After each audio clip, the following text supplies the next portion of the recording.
దేవుని ముందు కూర్చొని నువ్వు కార్చిన కన్నీళ్లు దేవుడు మర్చిపోడు సోదరా. నా కన్నీళ్లు దాటిపోలేదు ఆయన మంచి మనసు మీకు తెలుసా? మనం ఏడిస్తే దాటి వెళ్ళలేడు ఆయన. యాకోబు పెనుగులాడి తొడగోటు మీద కొట్టి దేవుడు దాటి వెళ్ళిపోతుంటే, నీకోసమే నేను కాచుకొని కూర్చున్నాను, భార్యల్ని, పిల్లల్ని, పశువుల్ని, మందల్ని మొత్తాన్ని వదిలేసి దిక్కు దశ లేని స్థితిలో నీకోసం కాచుకొని కూర్చుంటే నన్ను పడగొట్టి వెళ్ళిపోతావా అయ్యా? నన్ను దాటి వెళ్తావా? నా గతి ఏమిటి అని ఏడ్చాడు. వెళ్ళలేకపోయాడు, ఆగిపోయాడు. దగ్గరకు వచ్చి తెల్లవారుతుంది, నన్ను పోనీ అన్నాడు. యాకోబు ఏమన్నా దేవుణ్ణి గొలుసులతో కట్టేశాడా? కాళ్ళు ఏమన్నా పెనేసుకున్నాడా? కూర్చొని ఏడుస్తున్నాడు. వెళ్తావా? వెళ్ళు. నేను ఎవరి కోసం వచ్చాను? ఇక్కడ ఎవరి కోసం కూర్చున్నాను?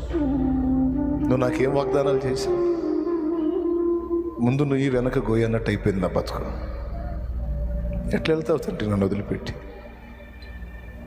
అని గోడుని ఏడుస్తూ ఉన్నాడు. కాళ్ళు కదలలేక దేవునికి.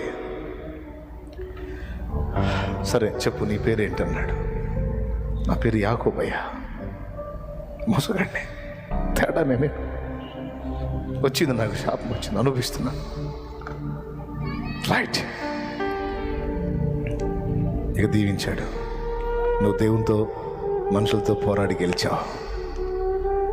ఇక మీదట నీవు ఇశ్రాయేలే కానీ యాకోబు అనబడవు.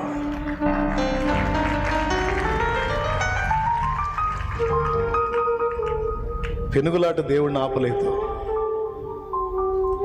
కాళ్ళు పట్టుకొని కన్నీళ్ళు విడిచాడు చూడు, కట్టి పడేసింది దేవుణ్ణి. ఆర్తధ్వని యేసయ్య పాదాలు ఆపేస్తుందండి. మనం ఏడిస్తే దాటిపోలేడు. ఆయన మంచి హృదయం కలిగిన వాడు. అమ్మ కూడా మనల్ని అంత ప్రేమించదు, అమ్మ కూడా మనల్ని అంత ఆదరించదు. నేను ఎరుగుదును.